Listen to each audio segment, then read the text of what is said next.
Magandang araw sa ating lahat. Bago natin pakinggan ang questions and answers, huwag kalimutan ang mag-like and share at sa hindi pa nakakapag-subscribe ay mag-subscribe na upang ma-notify kayo ng YouTube sa mga bagong uploads. Halina at atin ang pakinggan si Brother Eli Soriano. Sa itanong mo kay Soriano, Biblia ang sasagot.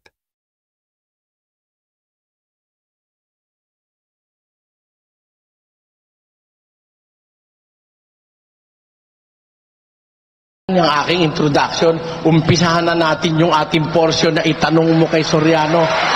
Kung may magtatanong, kasi gusto ko mapaglingkuran ng mas marami sana na magtatanong, Brother Joseph. Sa ganito mga kapatid, saksi kayo na hindi totoo yung pinaparatang sa atin na tayo raw ang mga tanong daw dito, mga planted, mga, ang tawag doon, mga scripted. Wala naman ako script eh. Nakita nyo, nakakaisang oras na ako rito. Meron ba ako script na binabasa? Wala naman eh. Pinalalabas na tayo ng loloko ng kapwa. Wala po, hindi po totoo yun.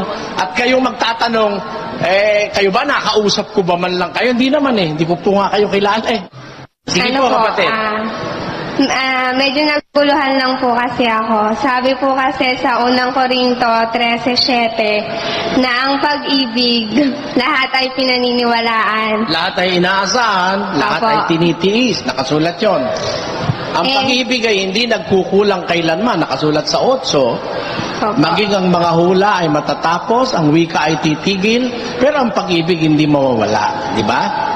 O nga, ba't ka naguguluhan, kapatid? Kaso po kasi, sabi po sa unang Juan 4:1, sinabi po na... Huwag kayong magsipaniwala sa bawat espiritu. Ang tinutukoy naman kasi lahat pinaniniwalaan ng pag-ibig doon sa 13:7 ng unang Korinto, yung tungkol na mga bagay na galing sa Diyos. Alam mo, may limit ang paniniwala ng Kristiyano. Ten mo sa unang Korinto 4:6. Ito yun. Babasahin natin. Ang mga bagay ngang ito, mga kapatid, ay inianyo ko sa halimbawa sa aking sarili at kay Apolos dahil sa inyo, upang sa amin ay mga tuto kayo na huwag magsihigit sa mga bagay na nangasusulat. Ayun, kita mo. Ang paniniwalaan mo, yung mga nakasulat.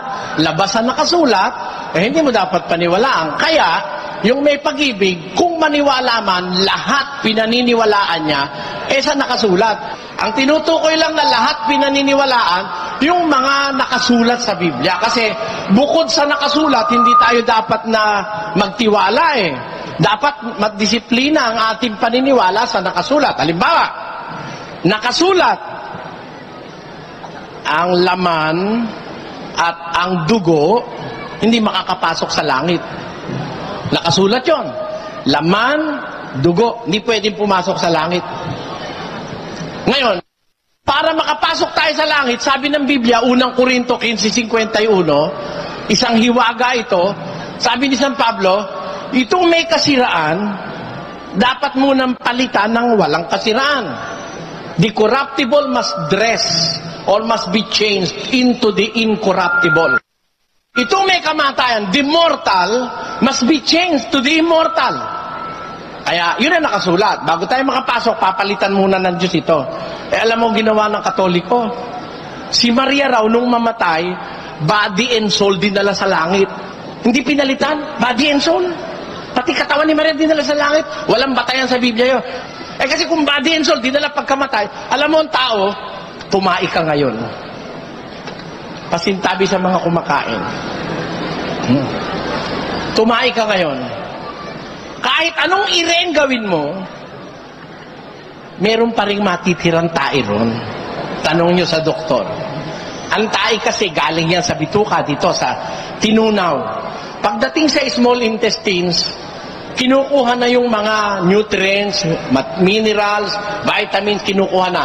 Lahat ng waste, tutuluyan po dun sa large intestines.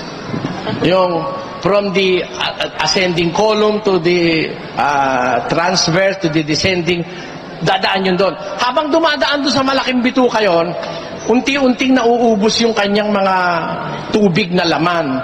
Yung mga tubig dinadala sa bladder, yung urinary bladder, yun namang waste materials na solid, dadali naman dun sa colon. Kaya naghihiwala yung solid at saka yung liquid. Pero kahit katatai mo lang, meron pa rin natitira doon. Yun naman ngayon ang susunod na tae. Abay, si Maria ba naman daw yung mamatay dinala sa langit? Eh di nakarating yung tae ni Maria sa langit? Anong katangahan naman yung aral na yun? Mali yun. Hindi totoo yun. Wala sa Biblia yun. Bago ka makapasok sa langit, papalitan niyang may kasiraan ng walang kasiraan. Yun po sinasabi sa Biblia. Yun ang dapat paniwalaan. Kaya yung sinasabi sa unang Korinto 13:7, ang pag-ibig, lahat pinaniniwalaan. Alin ang pinaniniwalaan niya? Lahat. Yung lahat ng nakasulat na salita ng Diyos sa Biblia. Yun ang kahulugan nun. Maraming salamat. Salamat, kapatid. Sige po. Thank you po. Tayo po'y lumabas ng ating bansa at mayroon tayong magtatanong sa Abu Dhabi. Kunin po natin. Magandang gabi po sa inyo lahat dyan at magandang gabi po sa kay Brad Eli. Magandang gabi po. Brad Eli, ito pong tanong ko. Kung paano bang umiwas sa mga kalikuang bagay, halimbawa po tungkol sa tukso. Paano iiwas sa tukso? 26:41 ng Mateo, pakibasa. Kayo'y magpuyat at magsipanalangin, upang huwag kayong magsipasok sa tukso. Ang espiritu sa katotohanan ay nakahanda, datapwat mahina ang laman. Ang kailangan sa atin, laging nananalangin sa Diyos. Di ba kaya nga pagka pananalangin tayo nung sinasabi nung araw na, Ama namin nasa langit, kasambahin ang ngalan mo. At wag mo kaming ihatid sa tukso, kundi iadya mo kami sa masama sapagkat, etc. Di ba ganun? Ang paraan, wag kang pumasok sa tukso, yun pong pananalangin sa Diyos. Pag alam mo, may nanunukso sa yung babae, di manalangin ka na agad. Panginoon, maganda naman po asawa ko, huwag mong pabayaan na ako'y madalan nito. Di ganoon. Halimbawa, may nanunukso sa'yo, maglalasing, manalangin ka sa Diyos, humingi ka tulong. Ang pananalangin po, ang pampatibay sa ating mahinang laman. The weak is flesh, but the spirit is willing. Therefore, we have to be awake, magpuyat tayo, let us watch ourselves, tapos upang huwag tayong pumasok sa tukso. Pero yung tukso, per se, huwag ka matatakot sa tukso. Biyaan mong tuksohin ka. Ganito kasi yun eh. Kaya mo lang masasabing hindi ka magnanakaw, kung merong mananakaw, hindi mo ninakaw. Gagawin sa'yo ng demonyo, lalapitan ka ng nanakawin. Sabi mo kay Satanas, alam ko, paraan mo yan, isnabin mo si Satanas. Napahiya siya, no? Hindi ka talaga kasi kaya lang naman sasabihin natin, hindi ka babaero eh. Kung sa gitna ng maraming babae, hindi mo pinagsasamantalahan, hindi ka nga babaero. Pero sasabihin, hindi ka babaero dahil wala kang mababae. Hindi tama yon. Hindi ka magnanakaw dahil wala kang mananakaw, wala kang opportunity. Hindi ka proven na hindi magnanakaw. Ang talagang hindi magnanakaw, sa gitna ng maraming mananakaw, tinutukso siya, hindi siya napapatukso. Ganon. Kaya po yung tukso, huwag niyong kakatakutan. Biyaan mo siya lumapit, tatagan mo lang ang loob mo. Basa, 1:12 ni Santiago. Mapalad ang taong nagtitiis ng tukso. Nang gagawin po natin, titiisin natin yung tukso. Tinutukso ka ng sekretarya mo, umuwi ka sa bahay. Ang halikan mo si Mrs. Hindi na siya uulit. Umulit pa uli, umuwi ka na naman uli.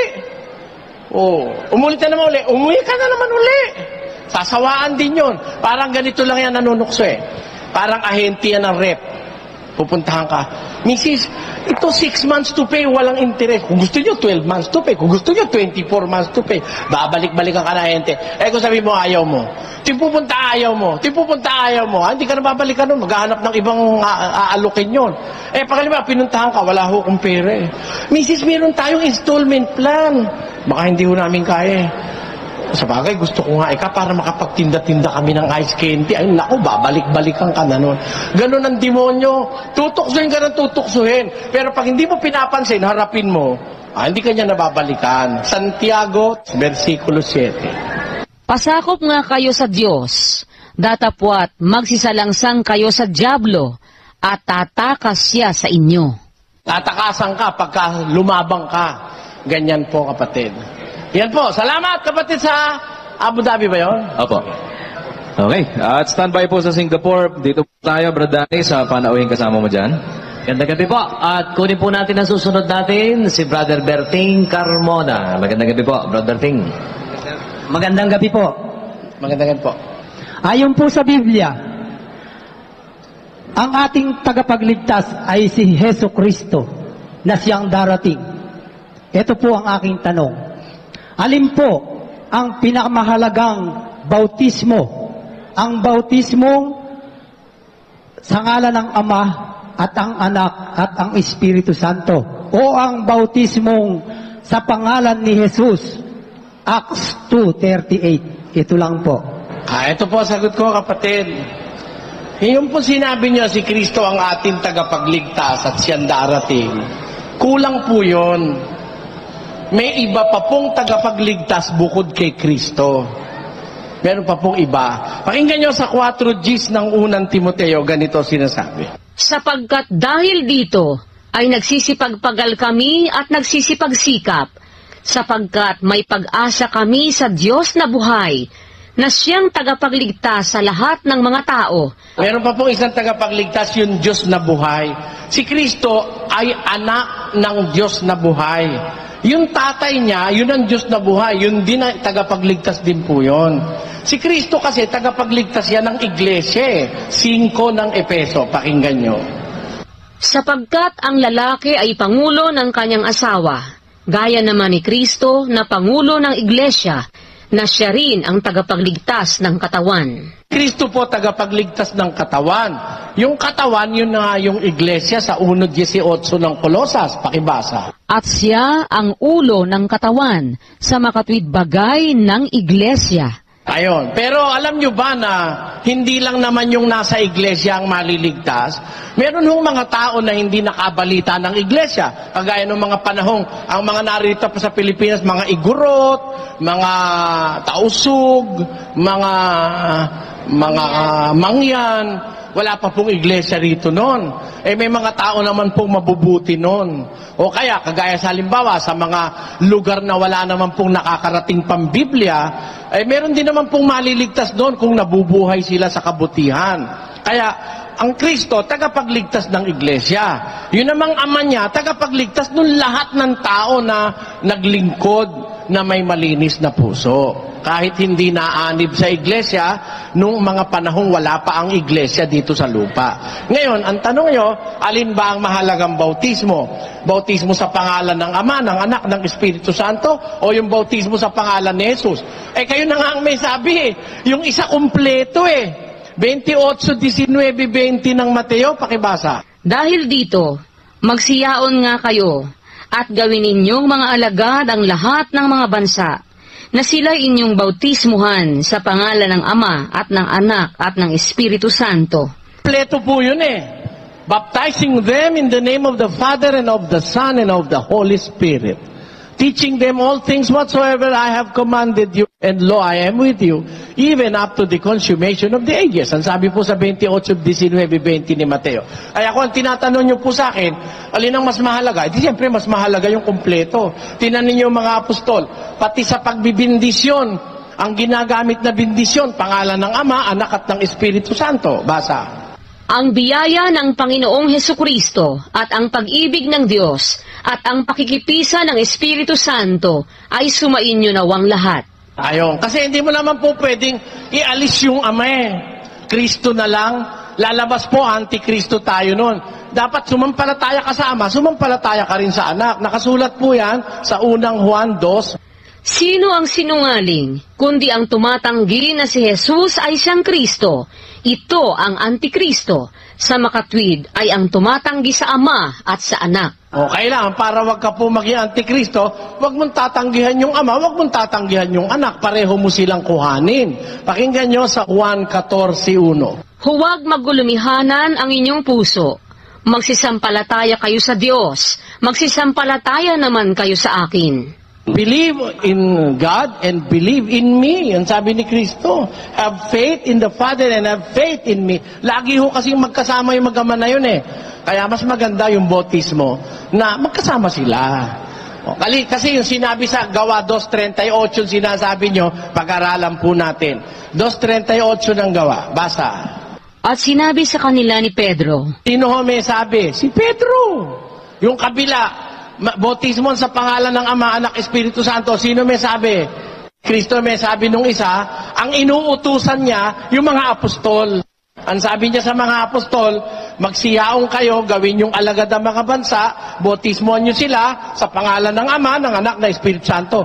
Ang nagsasalita si Kristo, ang kausap yung magbabautismo, yung bautisador. They want to perform or to officiate the baptism. Yun ang kanyang kausap, yung 11. Ngayon, dito naman sa Acts 2:38, si Pedro naman na bautisador, ang kausap yung babautismuhan. Ano naman ang sabi ni Pedro? Basa. At sinabi sa kanila ni Pedro, Mangagsisi kayo at mangagbautismo ang bawat isa sa inyo sa pangalan ni Hesukristo sa ikapagpapatawad ng inyong mga kasalanan at tatanggapin ninyo ang kaloob ng Espiritu Santo. Ayun, ang nagsasalita naman dito sa 2:38, si San Pedro mismo, ang kausap yung babautismuhan. Yun namang nagsasalita doon sa 28:19, si Kristo, ang kausap yung magbabautismo, kasama si Pedro ron. O ngayon, alin ngayon ang mas matatag? Kung mamimili tayo, hindi ko tayo dapat mamili eh. Magkapareho kasi yan eh. Efeso 4:4. Pakinggan nyo nakasulat. May isang katawan at isang espiritu, gaya naman ang pagkatawag sa inyo sa isang pag-asa ng pagtawag sa inyo. Isang Panginoon, isang pananampalataya, isang bautismo.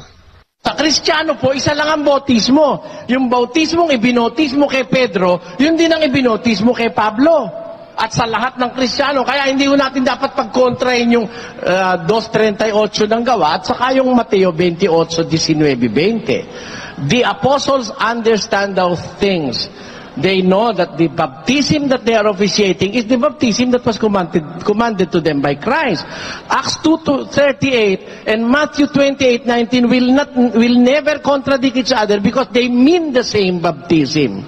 Ephesians chapter 4 verse 4, it says, there is one body, one spirit, one Lord, one faith, one baptism. That is the conclusion of those things. Yun po ang ating masasabi ron.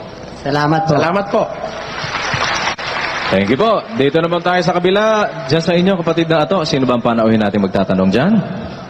Magandang gabi. Dito, meron po pong isang magtatanong si Gerson Cayabo. Sige po, kapatid, magtanong na po kayo. Magandang gabi po, Brother Eli Soriano. Magandang gabi po. Yung tanong ko natanong na ho siguro to sa inyo. Pero tatanong ko lang ulit para dun sa nanay ko. Bali, paano po ba malalaman ng isang tao na ang isang mangangaral na kagaya nyo po ay totoo po? Paano malalaman kung totoo? Opo. Sa 7:18 ng Juan. 18. Ang nagsasalita ng saga ng kanyang sarili, humahanap ng kanyang sariling kaluwalhatian. Datapwat, ang humahanap ng kaluwalhatian yaong sa kanya'y nagsugo, ang gayon ay totoo at sa kanya'y walang kalikuan. Sabi ni Kristo, ang nagsasalita ng saga ng kanyang sarili, humahanap siya ng kanyang sariling kaluwalhatian. Ako ba nagsasalita na pansarili? Hindi po. Tatanong kita, kapatid. Kasi malalaman mo yung totoo eh.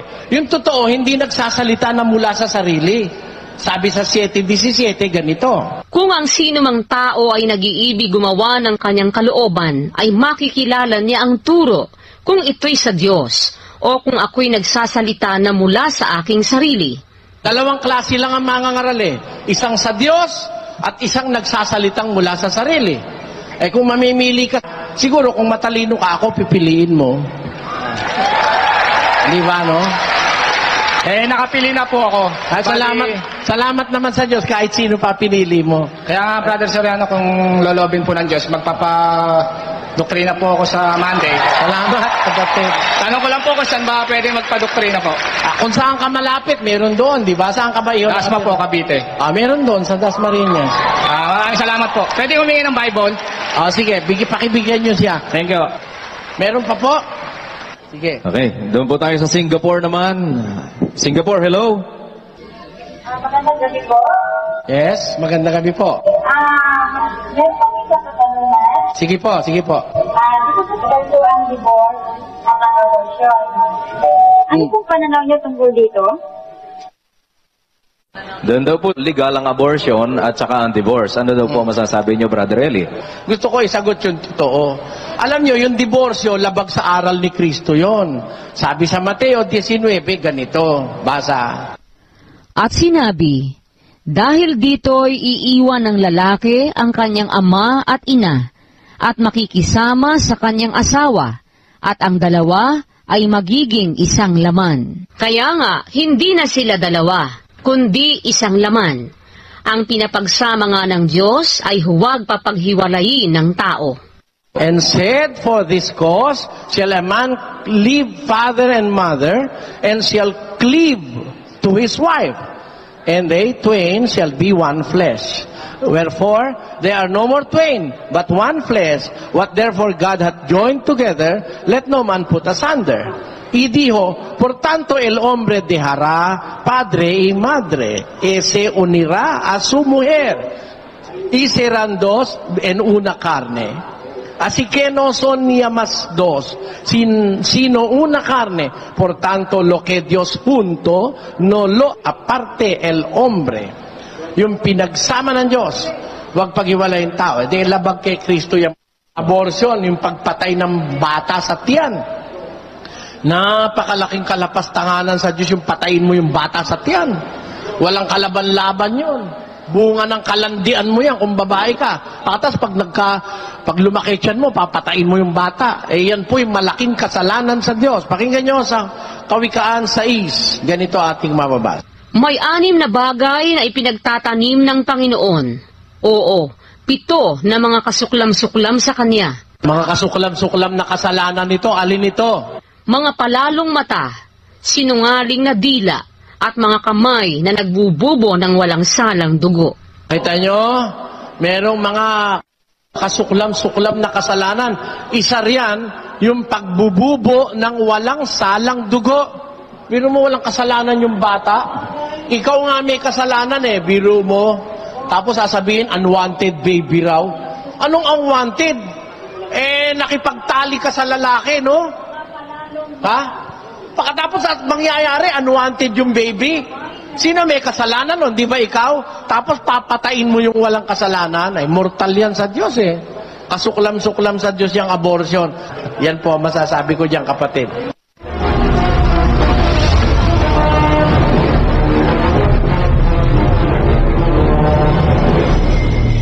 Alright, dito tayo sa panauhin natin kay Brad Danny. Ganda gabi po. At batiin ko muna yun sa Kuwait daw, sa Hong Kong at sa Naga City. Sunod po natin si Dioscoro Figueroa Jr. At sige po, andyan na po si Brother Eddie. Magandang gabi po, Brother Eddie. Magandang gabi po. Matagal na rin po ako nagsusuri sa inyo. Mga 15 taon na po ako nagsusuri. Dahil dati po akong Baptist. Madalas na rin po ako nakikinig ng inyong programa sa radyo dahil radyo lang po ang nagagamit sa aming bahay, wala po kaming TV. So narinig ko po kasi sa inyong mga pangangaral na may nabanggit kayo doon sa aking pakikinig, may nakapagtanong na po sa inyo na ang sabi niya po niyo ron, ang Diyos ay merong mata, merong puso, merong paa, at meron pa pong puwit. Liwanag lang po yung pinakamagandang batayan po para maunawaan ko po masyado. Ang Diyos may mata. Tingnan mo sa Ikalawang Kronika 7:16. Pakibasa. Sapagkat ngayon ay aking pinili at itinalaga ang bahay na ito upang ang aking pangalan ay dumuon magpakailanman at ang aking mga mata at ang aking puso ay doroong palagi. Meron siyang mata, meron siyang puso. Sabi ng Diyos yun, hindi ako may sabi nun. Eh ngayon, meron ba siyang puwet? Eh hindi ba si Kristo Diyos? Hindi ba kayo naniniwala si Kristo Diyos? Anak ng Diyos po. Oo, hindi ba siya Diyos? Diyos din po siya. Oo, may puwet ba siya? Wala. Nagkatawang tao po, may puwet po siya. Oo, yung ama ba, ibig sabihin wala siyang puwet? Wala naman po nakasulat sa Biblia nun. Hindi, meron. Nakaupo siya eh. Alam po natin nakaluklok siya sa kalangitan. Oo, nakaluklok siya. Pakinggan mo, basahin muna natin yung Hebreo. 8:1. Ang kinauuwian nga ng mga bagay na aming sinasabi ay ito. Mayroon tayong isang dakilang saserdote na nakaupo sa kanan ng luklukan ng karangalan sa mga langit. Ayon. Alam mo, ang ama nakalukluk eh. Tapos yung anak nakalukluk din. Ang sabi ng Biblia, ang katunayan sa Colosas 3. Kung kayo nga'y muling binuhay na kalakip ni Kristo, ay hanapin ninyo ang mga bagay na nangasa itaas na kinaroroonan ni Kristo na nakaupo sa kanan ng Diyos. Pareho naman sila kasing nakaupo eh. Yung ama nakalukluk sa karangalan, si Kristo nakalukluk sa kanan ng karangalan sa mga langit. Eh, kung si Kristo tatanggapin nating may puwet dahil nagkatawan tao, nakalukluk, eh ang ama naman. Ganito kasi, yung mata natin, made of flesh, ano? Fluids and flesh. Nakakakita. Ang kahulugan kasi ng mata, nakakapangkita eh. Pangkita. Organ of sight. Pero yung camera, may mata rin eh. Di ba? May mata rin yung camera. Kaya lang gawa sa plastic, sa metal, at saka sa salamin. Sa lens. May mata yung camera, kaya nga nakukuha tayo na ibabato tayo sa ibang bansa. Di ba? Ngayon, ano ibig ko sabihin? Yung larawan ng Diyos, sabi niya, lalangin natin ang tao sa ating larawan. Yung larawan ng Diyos, pwede mong ilagay sa tao ang mga features ng kanyang larawan. Parang ganito. Yung impresyon ng isang rose, yung bulaklak na rosas, pwede mong isalin sa papel. Kaya may tinatawag na paper roses. Pwede mo rin yung isalin sa plastic. Kaya may plastic roses, di ba? Yung impresyon nun, na isasalin mo sa plastic o sa papel. Yung organ of sight, nagagawa sa pamamagitan ng camera, ng gaya ng metal at saka nung plastic at saka nung lens o salamin. Yun ang ibig sabihin. Kaya yung kamay ng Diyos, kamay ng tao, kamay ng robot, there is one thing in common. Yung kamay ng tao, humahawak. Yung kamay ng Diyos, humahawak. Yung kamay ng robot, humahawak. Ang kamay lang na hindi humahawak, 115:4 ng awit. Pakinggan nyo. Ang kanilang mga Diyos-Diyosan ay pilak at ginto, yari ng mga kamay ng mga tao. Sila'y may mga bibig, ngunit sila'y hindi nangagsasalita. Mga matay mayroon sila, ngunit hindi sila nangakakakita. Sila'y may mga tainga, ngunit hindi sila nangakakarinig. Mga ilong ay mayroon sila, ngunit hindi sila nangakakaamoy. Mayroon silang mga kamay, ngunit hindi sila nangakatatangan. Yung palang kamay, pantangan talaga yung panghawak eh. Kaya yung kamay ng Diyos, humahawak. Kamay ng tao, humahawak. Kamay ng robot, humahawak. Therefore, yung kamay ay isang organ na panghawak. Yun ang naiintindihan natin doon. Ang hindi lang yung nakakahawak na kamay, yung kamay nung ribulto sa EDSA. Di ba? Yun lang ang kamay na hindi pwedeng humawak. Ano ibig ko sabihin? Yung mata, pangkita. Yung kamay, panghawak. Yung ilong, pangamoy. Yung puso, pandama. Yung puwet, pangupo. Kaya kailanmat umuupo, may ginagamit na puwet, whether material or spiritual. Yun ang dapat maintindihan doon. Pwede yung pakipaliwanag yung sinabi ni Solomon sa 1 Hari 8:27. 8:27. Ngunit katotohanan bang tatahan ang Diyos sa lupa? Narito, sa langit at sa langit ng mga langit ay hindi ka magkasya. Gaano pa sa bahay na ito na aking itinayo? Anong tanong mo, kapatid? Kung may pit po siya, paano pag nautot siya, bad anong maamoy natin? Hindi naman. Hindi naman kung may puwit, nauutot. Ang utot, alam mo, ang pinanggagalingan, kapatid, gas. Yung gas, na halimbawa, kumain ka ng maraming carbohydrates, meron kang mahina ang panunaw mo sa carbohydrates, panggagalingan ngayon yun ng fermentation. Pag nag-fermentation, may bacteria na ron, magpuproduce ng gas, doon ka nauutot. Di ba?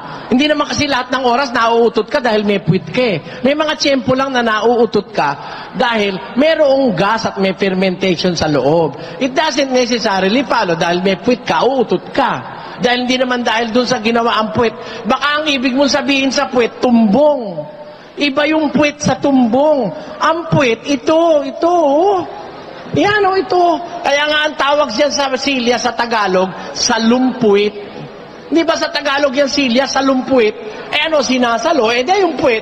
Hindi naman saluntumbong eh. Baka nga akala mo naman yung tumbong eh. Hindi naman yun eh. Hindi ba? Maraming salamat. Meron pa pong isa. Sige, maraming salamat po. Naintindihan ko na. Salamat, kapatid. May tanong pa po ako. Ano po ba ang dating katayuan ang dating kalagayan ni Satanas? Dating kalagayan ni Satanas? Isa siyang espiritu, anghel. Anghel siya, kapatid eh. Kaya nga meron siyang mga kasamang kapwa niya anghel nung sila ay magrebelde sa Diyos. Pakinggan mo sa 2:4 ng 2 Pedro. Sapagkat kung ang Diyos ay hindi nagpatawad sa mga anghel, nang mga kasala ang mga yaon. Ayun, nung mga anghel na nagkasala laban sa Diyos, hindi niya pinatawad. Kasama ron si Satanas. Anong kasalanan ni Satanas? Sa 14 ng Isaias 12. Ano't nahulog ka mula sa langit o tala sa umaga, anak ng umaga? Paanong ikaw ay lumagpak sa lupa? Ikaw na siyang nagpahina sa mga bansa. At sinabi mo sa iyong sarili, ako'y sasampa sa langit. Aking itataas ang aking luklukan sa itaas ng mga bituin ng Diyos, at ako'y uupo sa bundok ng kapisanan, sa mga kaduluduluhang bahagi ng hilagaan. Ako'y sasampa sa itaas ng mga kaitaasan ng mga alapaap. Ako'y magiging gaya ng kataas-taasan. Gusto niya makipantay sa Diyos eh. Yun ang kasalanan niya, naging palalo siya eh. Kaya dahil sa kanyang kapalaluan, ibinagsak siya ng Diyos. At mayroon pang sinabi ang Diyos sa Isaias na gagawin sa kanya sa katapusan, sa 13:11 ng aklat ng Isaias. At aking parurusahan ang sanglibutan dahil sa kanilang kasamaan, at ang mga masama dahil sa kanilang kabalakyutan. At aking patitigilin ang kahambugan ng palalo, at aking ibababa ang kapalaluan ng kakilakilabot. Ayon, tinatawag diyan siya na kakilakilabot kapatid Mighty oppressor in great power, strong, terrible, violent. Yan, simboliko ng demonyo yan Kakilakilabot na oppressor o kalaban ng Diyos.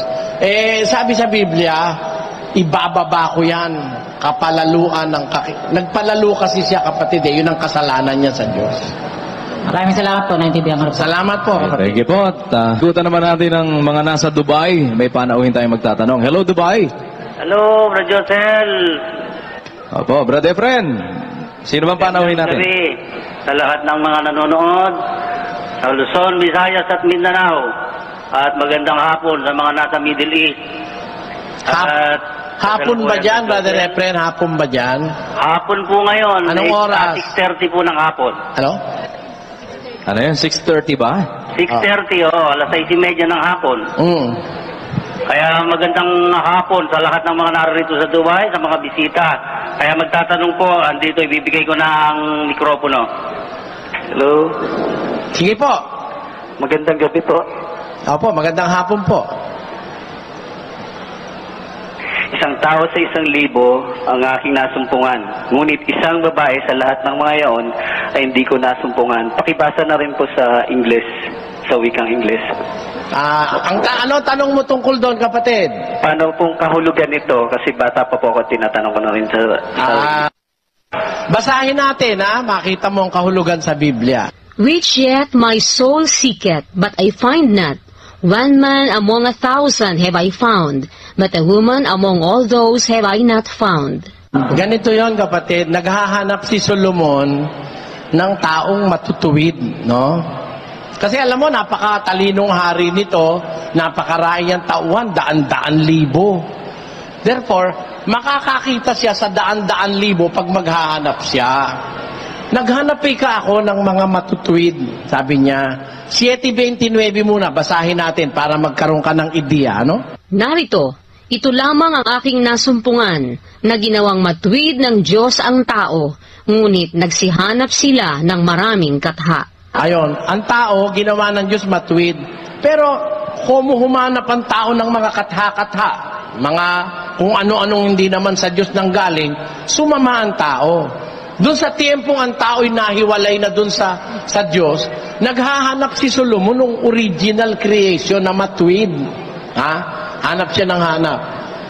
Nakasumpong ako ng isang lalaki sa 1,000. 1 por mil. 1 in 1,000. Nakasumpong siya. Sa 1,000 babae, wala ako nasumpungan. Bakit sinabi ni Solomon yun? 1,000 kasi napangasawa niya. Walang matino sa asawa ni Solomon kahit isa. Inihiwalay pa nga siya sa Diyos nung bandang huli. Pinasasamba siya sa Diyos-Diyusan. Kaya sa 1,000 babae, wala akong nasumpungan. Kasi 1,000 napangasawa niya. Tiyak na tiyak naman puro babae yun dahil hindi naman bading si Solomon.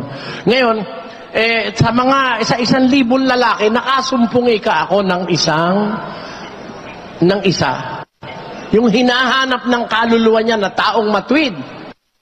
Sa mga lalaki, nakasumpong siya na 1,000. Pero sa mga babae, kahit isa, wala siyang nasumpungan. Ang ibig niya sabihin mga babae ron, yung mga napangasawa niya. Hindi kasama yung mga babae rito ngayon sa ultra. Yun, kapatid. Okay na? Dubai. Maraming salamat po. Salamat. Thank you po. Doon naman tayo sa kinaroroonan nila Brad Dato. Sino ba ang magtatanong natin? Narito pa isang magtatanong si Jordan Delgado. Sige po, kapatid. Magandang gabi po, Brother Eli. Magandang gabi po. Itatanong ko lang po sa panahon po natin ngayon, di ba puro kaguluhan po. Ano po yung may mga gawa po ba o mga kilos na dapat sundin tayo na ikalulugod sa atin ng Diyos? Kahit walang kaguluhan, meron tayong mga dapat gawin para malugod ang Diyos sa atin. Gusto mo ba isa-isahin ko yon, kapatid? Kung pwede po. Ang isang ikinalulugod ng Diyos, nasa Jeremias 9:23-24. Ganito ang sabi ng Panginoon, huwag magmapuri ang panta sa kanyang karunungan, o magmapuri man ang makapangyarihan sa kanyang kapangyarihan. Huwag magmapuri ang mayaman sa kanyang kayamanan, kundi magmapuri sa ganito, ang lumuluwalhati na kanyang nauunawa at kanyang nakikilala ako, na ako ang Panginoon na nagsasagawa sa lupa ng kagandahang loob, kahatulan at katwiran, sapagkat sa mga bagay na ito ay nalulugod ako, sabi ng Panginoon. Isa sa kinalulugod ng Diyos sa tao, yung matuto kang lumuwalhati, yung pumuri sa Kanya. Ang sabi ng Diyos, yung mayaman, huwag niyang ipagmapuri yung kanyang kayamanan. Do not boast because of your wealth. Yun namang marunong, do not boast because of your prudence or wisdom. Yun namang makapangyarihan, you must not boast because of your power. Kasi meron pang mas powerful sa'yo, meron pang mas mayaman sa'yo, at meron pang mas marunong sa'yo. Yung nagmamapuri ang wika, magmapuri sa ganito. Ano ang dapat niya ipagmapuri? Nauunawa niya na ako ang Panginoon na gumagawa ng lahat ng kabutihan sa lupa. Pagka nagpupuri ka sa Diyos dahil naintindihan mo na lahat ng kabutihan sa lupa ang gumawa siya, nalulugod ako ron, sabi ng Panginoon. Meron pang iba na ikinalulugod ng Diyos. Bukod sa pinupuri siya ng tao, nalulugod siya, yung nasa kawikaan. Ang hain ng masama ay kasuklam-suklam sa Panginoon, ngunit ang dalangin ng matuwid ay kanyang kaluguran. Ang isang kaluguran ng Diyos pag nananalangin yung matuwid. Bawa, si San Juan Bautista, matuwid. Si Maria, pag nananalangin yon, si Santiago, natutuwa ang Diyos, nalulugod ang Diyos.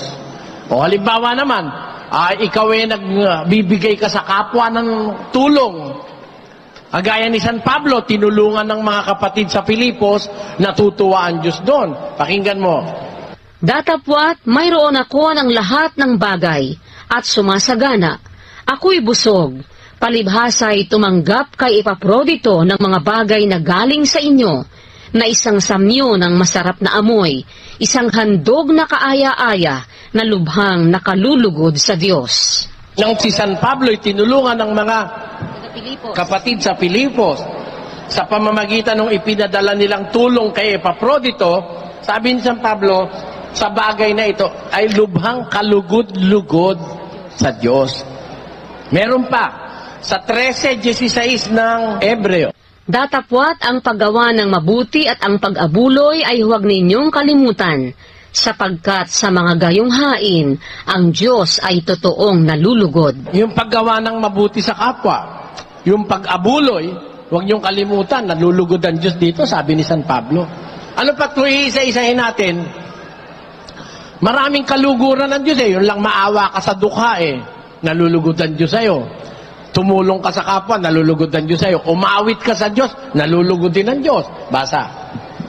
Isang mabuting bagay ang magpasalamat sa Panginoon at umawit ng mga pagpuri sa iyong pangalan o kataas-taasan. Yun. Kaya marami yan na pwede tayong magawa para malugod ang Diyos sa atin. Yun lang, tumulong ka sa magulang mo tumanaw ka ng utang na loob, kalugod-lugod sa Diyos yun.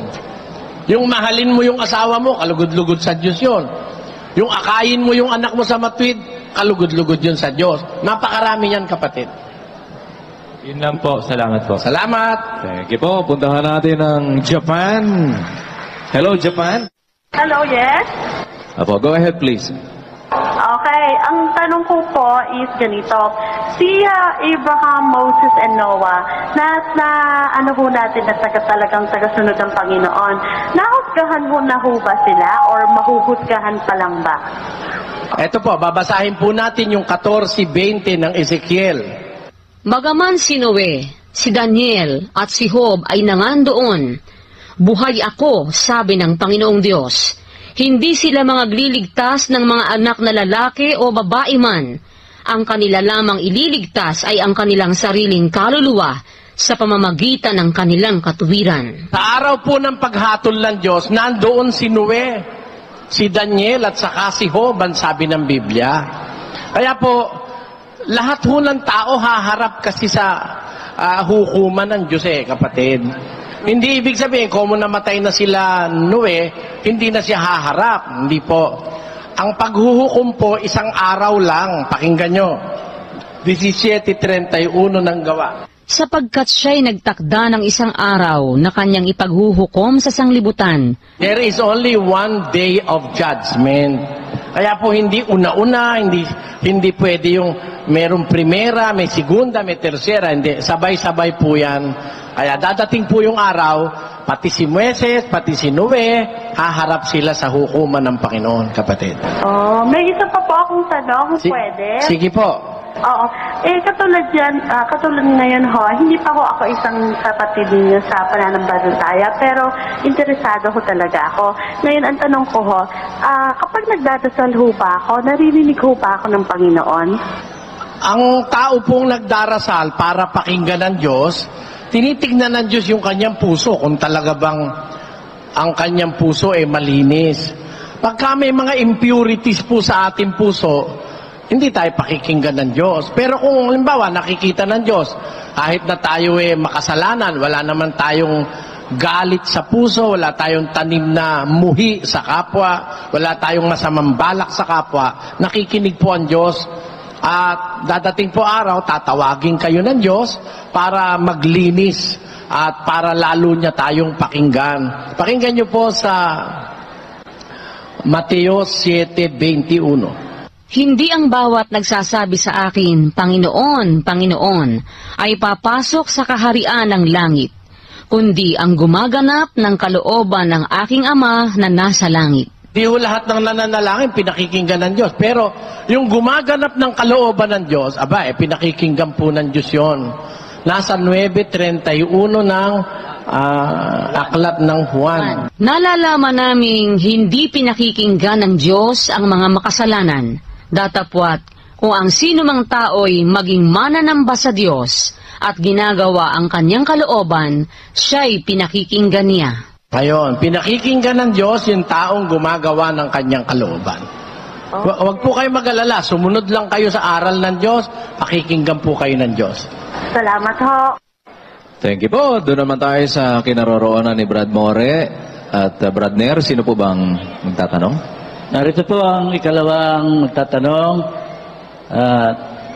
Ito po ay si Binibining Catherine Manalo. Ito po. Good evening po, Brother Eli. Tatanong ko lang po, kung totoo ba po yung sinasabi ng iba na yung computer, yun daw po yung ginagamit ng mga antichrist. Kung hindi po, totoo ba po, sino po yung awalin po yun? Alam mo, ang may kagagawa niyan mga born again eh. Yan daw computer gamit ng antichrist. Hindi totoo yan. Conforme sa gumagamit. Parang ganito. Yung bakal, ginagamit din yun ng matitinong tao. Yung itak. Timo si San Pedro, may dalang itak. Ngayon, nung gagamitin niya yung itak niya sa masama, pinigil siya ng Panginoon. Hinuhuli si Kristo, nanaga si Pedro, tinaga niya yung tenga ni Malco. Sabi ng Panginoon, ibalik mo Pedro yung itak mo sa kanyang lalagyan, sapagkat ang nabubuhay sa tabak mamamatay. Therefore, may tamang paggagamitan ng itak. Halimbawa, nasa gubat ka, dadaan ka sa gubat, wala ka namang nadadaan, gagawa ka ng daan, gagamitin mo yung itak. Yung itak, isisibak ng kahoy. Hindi masama yun. Ganon din ang computer. Ang computer nagagamit sa kabutihan yan. Tinan mo ngayon. Kaya nakakarating dito sa atin, ang Japan, ang Abu Dhabi, ang Singapore, ang Hong Kong, dahil sa computer. E di nagagamit pala yan sa katwiran ng Diyos. Kaya ang bagay nagiging masama conforme sa gumagamit.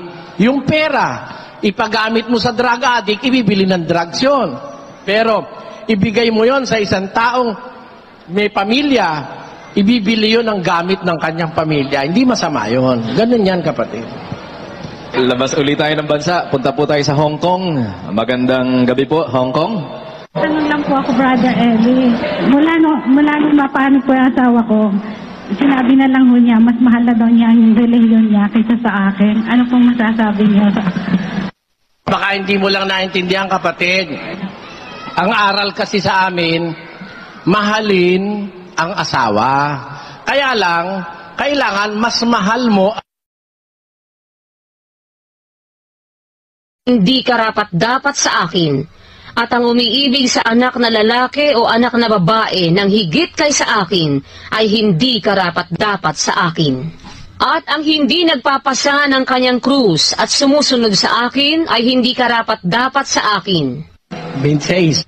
Kung ang sino mang tao ay pumaparito sa akin at hindi napopuot sa kanyang sariling ama at ina at asawang babae at mga anak at mga kapatid na lalaki at mga kapatid na babae, oo, at pati sa kanyang sariling buhay man, ay hindi siya maaaring maging alagad ko. Ang alagad po ni Kristo, kung magmahal, mahal niya asawa niya, kaya lang hindi higit kay Kristo. Kailangan mahal mo asawa mo, pangunahin ang Panginoon. Ikalawa lang ang asawa. Ayun. Tapos, mahal mo ang tatay mo, pero una ang Panginoon kesa sa tatay. Hindi ba sabi ng utos, iibigin mo ang Panginoon mong Diyos ng lalo sa lahat. Above everything else, you will love your God. Kaya siguro ganun ang ibig sabihin ng mister nyo. Hindi ang ibig sabihin, hindi niya kayo mahal. Mahal niya kayo, kaya lang mas mahal niya ang Panginoon na kanyang pinaglilingkuran. Tama po yun, kapatid. Alam niyo kung bakit, kung ako kayo, hindi ako magdaramdam. Kasi kung ang asawa nyo, mahal niya ang Diyos kaysa sa inyo, eh hindi niya kayo lulukuhin. Kasi kahit hindi niyo siya nakikita, dahil mahal niya ang Diyos, hindi niya kayo lulukuhin, kapatid. Yan ang ibig sabihin. Salamat po, Brother Eli. Salamat po. Ayun. Okay, dito naman po tayo uli. Brother Rodel, susunod na magtatanong natin dyan. Magandang gabi po, Brad Eli. Itatanong ko lang po sana kung gaano po ba katagal yung sinasabing matinding kapighatian. Nasa 24, 21, 22 ni Mateo. Pakibasa. Sapagkat kung magkagayoy magkakaroon ng malaking kapighatian, na ang gayoy di pa nangyayari buhat sa pasimula ng sanglibutan hanggang ngayon, at ni hindi na mangyayari kailanman. At malibang paikliin ang mga araw na yaon, ay walang lamang makaliligtas, datapwat dahil sa mga hirang, ay paiikliin ang mga araw na yaon. Ayun, paiikliin pa nga ng Diyos yung mga araw na yun dahil sa mga hirang. Kaya hindi matagal na matagal yun, kapatid. Okay na? Apa, thank you po.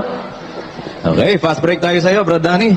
Kunin po natin, Susain Polo. Sige po. Sir, good evening po. Magandang gabi po. Yes, sir. Before po sa tanong ko, sir, every evening po, sir, napapanood ko kayo sa... Sana wag sir.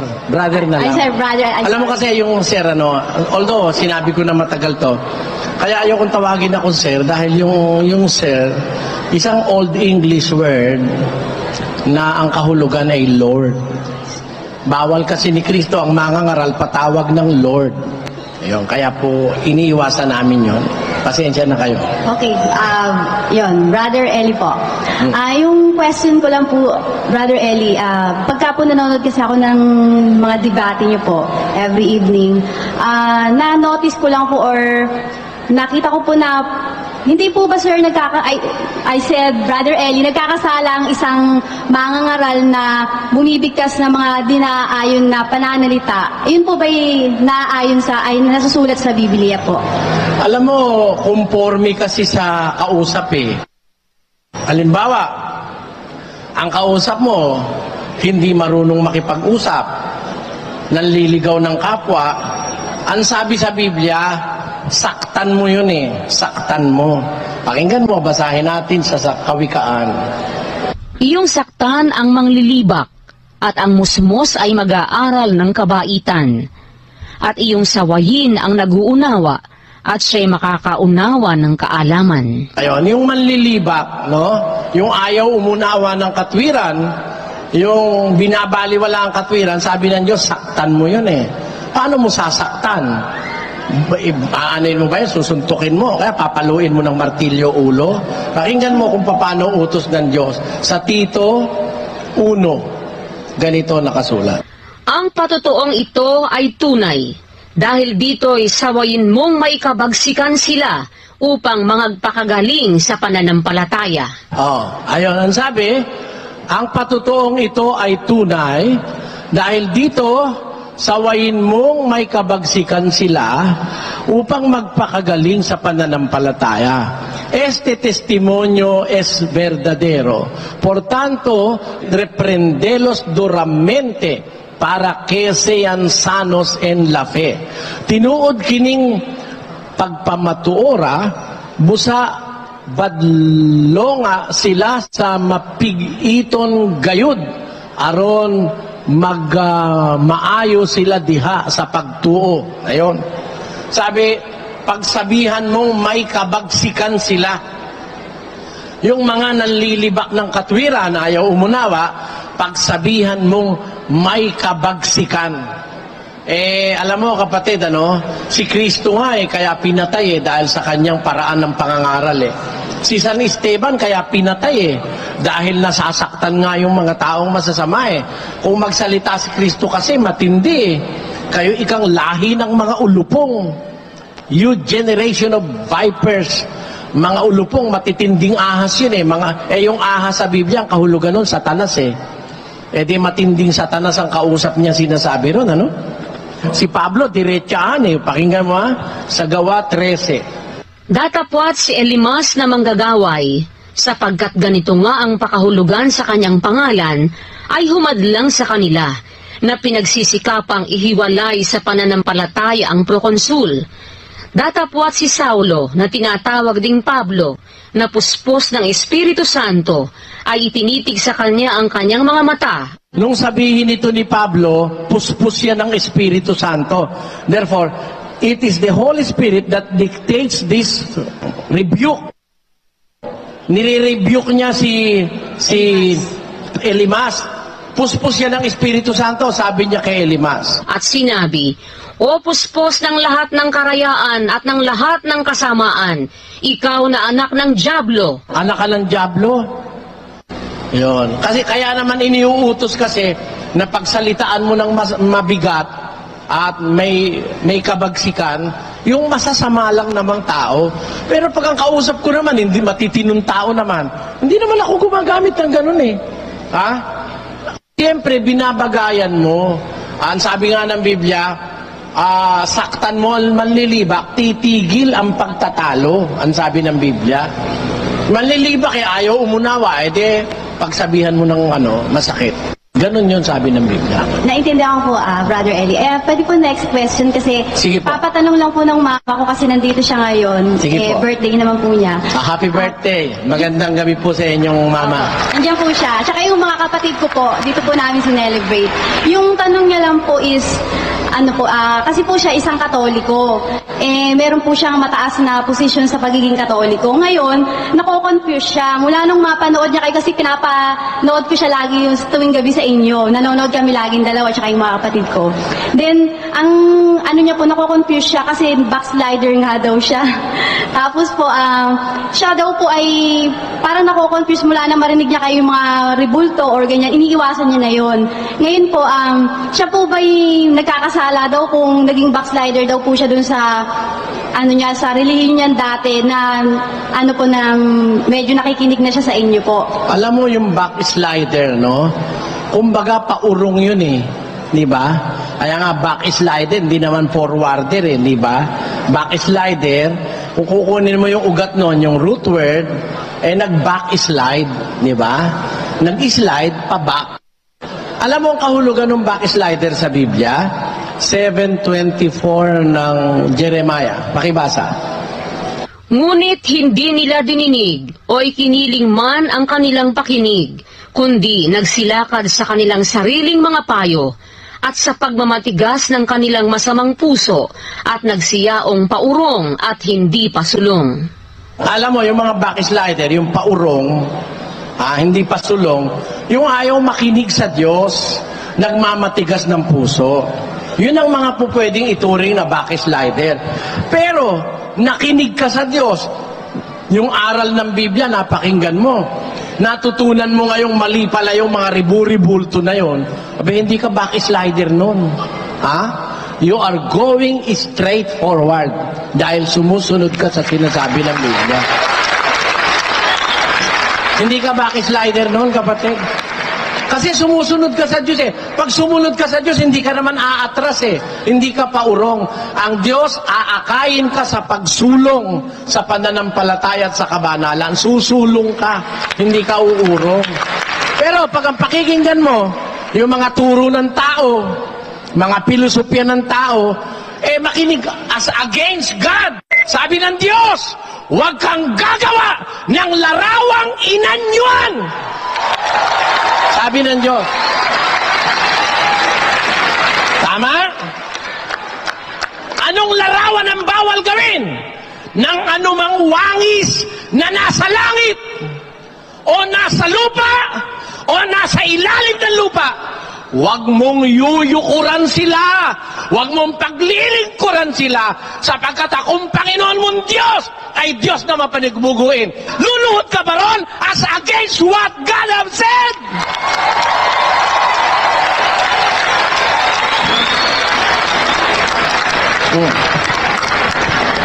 Ano ba, batayan ko? Biblia!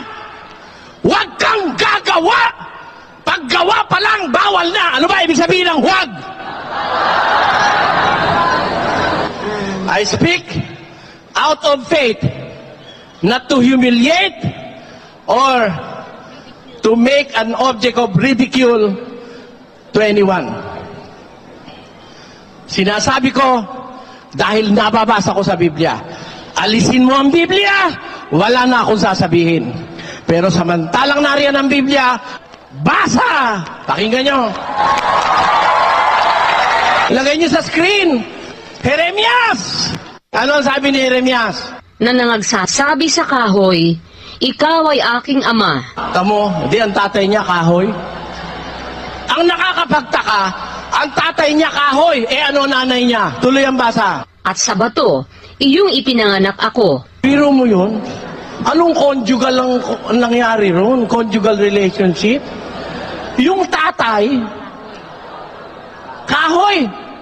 Ang nanganak, ang nanay, bato. Ito, kung meron kayong kahit kapirasong kaalaman sa siyensya at arkeolohiya, and I will ask your intelligent research about these things. Go back into history.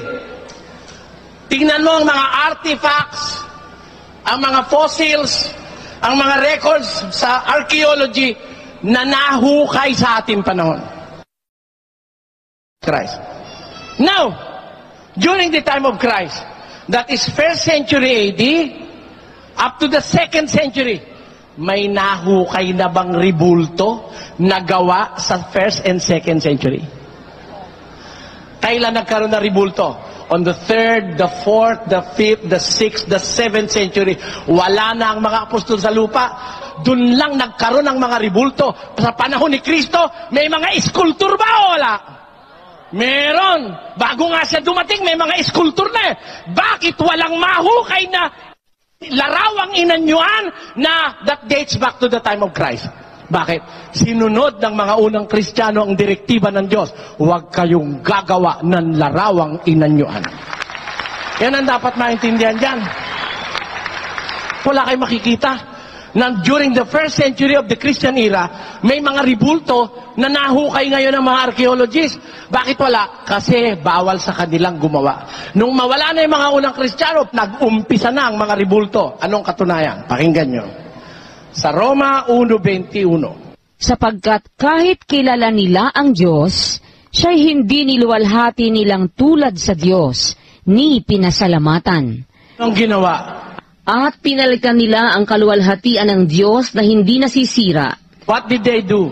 Sapagkat pinalitan nila ang katotohanan ng Diyos ng kasinungalingan, at sila'y nagsisamba at nangaglingkod sa nilalang kaysa lumalang, na siyang pinupuri magpakailanman siya nawa. Ano, mga kapatid, di ba kayo kinikilabutan, no? Pinalitan nila ang kaluwalhatian ng Diyos na hindi nasisira ng katulad ng larawan ng tao na nasisira. Ha? They have changed the incorruptible image of God into the image made like to corruptible man and to birds and four-footed beasts and creeping things. Sa ilang pagpakamakinaan manon, na hinoon silang mga buang. Mga buang. Oh. Bakit? Ug ang himaya sa dili mamatay nga Dios, giilisan nilag mga larawan nga sama sa may kamatayon nga tawo, ug mga langgam, ug mga mananap nga upat, ug tiil, ug mga binuhat nga nagakamang. Ayan. Itro karon la gloria del Dios incorruptible en semejanza de imagen de hombre corruptible y de aves y de animales de 4 pies y de serpientes.